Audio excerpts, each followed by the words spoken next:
네, 안녕하세요. 지난 시간 복습 한번 해보죠. 초고수 강사가 되는 법 3가지. 첫 번째가 실전 경험을 많이 쌓는 거. 두 번째가 출력의 힘, 가르칠 때 가장 많이 배운다. 그리고 마지막 3번째는 청중의 자발적 참여를 유도하셔야 된다 얘기했습니다. 자, 그럼 이번에 7강은 강연 컨텐츠 만들 때 고려할 3가지에 대해서 약간은 이론적인 내용인데요. 한번 살펴볼게요. 강연 컨텐츠 만들 때 고려할 3가지는 에토스, 로고스, 파토스인데 에토스란 진정성, 로고스는 논리, 세 번째 파토스는 정서, 공유입니다. 먼저 에토스, 그러니까 강사의 진정성이라는 것은 결국에는 그 사람의 인격이나 지식이나 태도, 자신감, 강사로서의 자격이라고 할 수가 있겠죠. 그 다음에 로고스, 논리라는 것은 강연이 뜬구름 잡는 것이 아니라 논리적이고 이성적이고 체계적이어야 된다. 마지막 3번째 파토스 정서 공유는 아무리 논리정연해도 결국 사람의 마음을 움직이는 것은 사실 감성이다.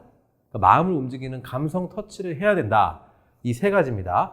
그래서 우리의 강연에는 강사로서의 자격, 진정성, 그 다음에 강연 내용의 체계성, 로고스, 그 다음에 그래도 좀 감동을 줄 수 있는 파토스, 이 3가지를 겸비하는 것이 가장 이상적이다 라는 말씀을 드리는 거죠. 자, 그래서 먼저 에토스, 진정성에 대해서 한번 알아볼게요. 잘 나가던 강사들이 한순간에 몰락하는 경우 많이 보실 거예요. 그게 왜 그러냐면요, 그 진정성에 의심을 받아서 그렇습니다. 예를 들어 유명한 스님이 굉장히 강의도 많이 하시고 방송도 많이 하시고 책도 베스트셀러 썼지만 그분의 생활이 그분의 언행과 일치하지 않았다라는 이유만으로 방송도 나오게 되시고 지금 활동을 중단하셨죠. 어떤 강사는 또 논문이 표절이다 어떻다 해서 지금 또 잠잠해진 그런 경우 여러분들이 잘 아실 텐데, 이게 강사로서 진정성에 스크래치가 나서 그렇습니다.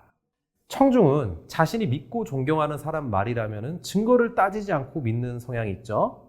하지만 내가 싫어하고 인정하지 않는 사람의 말은 확실한 증거가 있어도 잘 안 받아들이려 하는 것이 우리의 마음이죠. 그래서 과거 행위로 신뢰를 잃은 강사는 강연 스킬이 아무리 뛰어나도 청중의 공감을 받기 어렵죠. 제가 아는 경우도 허위 경력으로 책 쓰고 그런 사람이 있거든요. 강의하고 발각됐어요. 말할 만한 자격을 갖춘 사람인지 아닌지 청중은 그것을 살피거든요. 청중은 강연을 들으면서 그 강사의 지식을 끊임없이 저울질하죠. 지금 여러분도 저 오상익 씨가 지금 하는 강의에 대해서 정말 말할 만한 자격이 있는지, 공부를 했는지, 경험이 있는지, 내공은 있는지, 그런 것들을 끊임없이 저울질하고 들으실 거라고 생각합니다. 저 역시 마찬가지죠. 누군가의 강연을 들을 때 끊임없이 저 말이 맞나? 라는 의심을 하고 듣죠. 그래서 남이 가르쳐준 대로 그냥 이야기하는지 아니면 시간 때우기를 하는 것인지 그것을 청중들은 아주 귀신같이 간파해냅니다. 그래서 이러한 청중의 판단은 강사의 전문성과 직결이 되겠죠. 그리고 강사의 공신력 평가에도 영향을 준다. 이것이 강사의 어떤 진정성, 에토스적인 부분이다 라고 여러분들이 이해를 하시고, 나는 강사로서 진정성을 유지하려면 어떤 노력을 기울여야 하는지, 어떤 것들을 하면 안 되는지를 한번 생각해 보시길 바랄게요. 자, 두 번째, 로고스, 논리정연한 거. 어떤 주장을 할 때 좀 논리가 있어야 된다. 아무 말 대잔치, 뜬구름 잡는 이야기, 구체적인 대안도 제시하지 않으면서 그냥 이상한 얘기하는데 인기 있는 강사들도 많잖아요. 그리고 구체적으로 논리정연한 강연을 하고 싶으시다면 지금 이 슬라이드의 내용에 집중하시기 바랍니다. 주장이 있으면 근거가 있어야 된다. 여기까지는 다 아셔요. 그런데 논거라는 것이 있습니다. 주장은 내가 하고 싶은 이야기의 결론이겠죠? 근거는 팩트입니다. 논거란 것은 그 팩트에 대한 해석이죠. 이 삼각편대를 여러분들이 기억하시고 강연에 적용하시면 됩니다. 예를 한번 들어볼게요. 자, 주장. 그는 무죄다. 근거. 그는 자신이 물건을 훔쳤다고 말했다. 논거. 그는 경찰로부터 자백을 강요받았다. 따라서 그는 무죄다. 라는 얘기가 나올 수 있겠죠. 주장 2. 그는 유죄다. 근거. 그는 자신이 물건을 훔쳤다고 말했다. 논거. 그의 자백은 신뢰성이 있다. 따라서 그는 유죄다. 어떻게요? 주장, 근거, 논거가 있죠. 그런데 여기서 재밌는 것은 근거는 동일한데 논거, 즉 그 근거를 어떻게 해석하느냐에 따라서 전혀 다른 상반된 주장이 나오게 되죠. 그래서 이 점을 여러분들이 흥미있게 보시면 될 것 같아요. 또 하나 예를 들어 볼게요. 주장, A가 살인범이다. 근거, 범행 현장에서 칼날에서 A의 지문이 나왔다. 논거, 지문은 사람마다 다 다르다. 따라서 A가 살인범이다. 이렇게 삼각편대가 완성이 되어져야지 논리정연하게 여러분들이 이해하시고 받아들일 수가 있다는 거죠. 소크라테스는 죽는다라는 주장을 제가 합니다. 근거, 모든 사람은 죽는다. 논거, 소크라테스는 사람이다. 따라서 소크라테스는 죽는다. 그래서 여러분들이 강연하실 때 주장, 근거, 논거 이 세 가지만 활용하여도 훨씬 더 논리정연한 그런 강연을 하실 수가 있게 되는 거죠. 그래서 이거를 기억하시기 바라고요. 마지막 파토스입니다. 이건 정서 공유인데요. 가장 강연하기 어려운 청중이 누구냐라고 제가 묻습니다. 정답은 마음의 문을 닫고 있는 사람들이에요. 너 한번 떠들어봐. 나 네가 얼마나 잘하는지 그리고 네가 말하는 것 중에서 틀린 게 뭔지 지적할 거야 라고 팔짱 끼고 있는 사람들 있잖아요. 그런 사람들 앞에서 강연하는 것이 가장 어려워요. 자, 그럼 그런 사람들의 닫힌 마음을 어떻게 열 수 있을까요? 김창옥 강사는 이런 말을 했습니다. 강연을 잘하기 위해 기본적인 팁은 사람들에게 맞춰야 한다는 것입니다.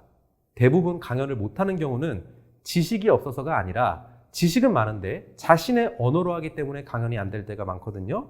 제 경우에는 어떻게 상대방의 언어로 강연을 해야 잘할 수 있는지를 남들보다 조금 일찍 깨달았던 것 같아요. 라는 식으로 본인의 어떤 강연의 비결을 이렇게 얘기했죠. 결국 팁은 사람들에게 맞춰줘야 한다는 것이고 그 사람의 언어로 강연을 하면은 그런 닫힌 마음을 열 수 있다 이렇게 우리가 볼 수 있는데요. 공감대 형성을 하기 위해서 그리고 상대방의 언어로 말하기 위해서는 다음과 같은 예시를 들 수도 있습니다. 예를 들어 지금 여러분들이 보시는 화면에 저 같은 문과생은 흑토로 보이지만 공대생들은 플러스 마이너스죠. 그리고 정의가 영어로 뭐냐라고 물으면 저 같은 사람은 마이클 샌델의 저스티스를 얘기하지만 공대생들은 당연히 정의란 definition이죠.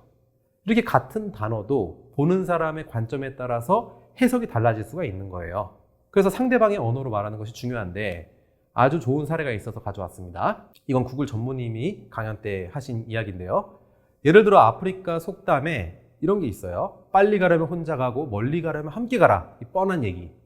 그런데 만약에 여러분들이 수학 영재들을 대상으로 강연을 할 때 빨리 가려면 혼자 가고 멀리 가려면 함께 가라라는 메시지를 전달하고 싶어요. 그럴 때 이렇게 뻔하게 하는 게 아니라 수식으로 설명을 하는 거죠. 우측에 수식이 있죠. 자, 여기에 대입을 해보는 거예요. A는 나, B는 타인, 제곱은 성공. A제곱 플러스 B제곱은 나의 성공과 타인의 성공만 있지만 밑에 괄호치고 A 플러스 P 괄호 닫고 제곱. 나와 타인이 함께 힘을 합쳐서 성공을 하면 나의 성공도 있고 타인의 성공도 있고 이 A, B라는 추가 성공이 주어진다. 따라서 빨리 가려면 혼자 가고 멀리 가려면 함께 가라. 이런 메시지를 전달한다면 수학 좋아하는 친구들은, 수학 영재들은 이 메시지를 자신의 언어로 이야기해준 강사를 좋아하고 이 메시지를 평생 까먹지 않게 될 거예요. 이게 바로 공감대 형성을 위한 상대방의 언어로 이야기하는 것이고 이것이 파토스, 정서 공유의 한 예시다. 여러분들이 이렇게 이해하시면 좋겠네요. 자, 앞서 우리가 지난 강의에서 말씀드렸지만 오바마 대통령이 연설을 할 때 어메이징 그레이스란 찬송가를 불러서 정말 미 찰스턴 흑인교회 신도들의 가슴을 울리는 명연설을 했잖아요. 이것도 결국에는 사람의 마음을 움직이는 감성 터치를 한 파토스의 사례다라고 여러분들이 이해하실 수 있을 거예요. 자, 그래서 오늘 강의를 정리하면은 강사로서 갖춰야 될 세 가지가 무엇이냐. 컨텐츠 만들 때 첫 번째, 진정성, 강사로서의 진정성. 두 번째, 로고스 논리, 주장 근거 논거. 마지막 세 번째, 파토스, 감정 공유, 정서 공유. 이것이 중요하다. 상대방의 언어로 이야기하려는 자세. 이것이 결국에는 에토스, 로고스, 파토스를 구성하는 것이다. 이 세 가지가 강연 내용의 컨텐츠에 반영된다면 금상첨화겠죠. 네, 이번 강의는 이것으로 마치고 다음 강의에 또 알찬 내용으로 인사드리겠습니다. 수고하셨습니다.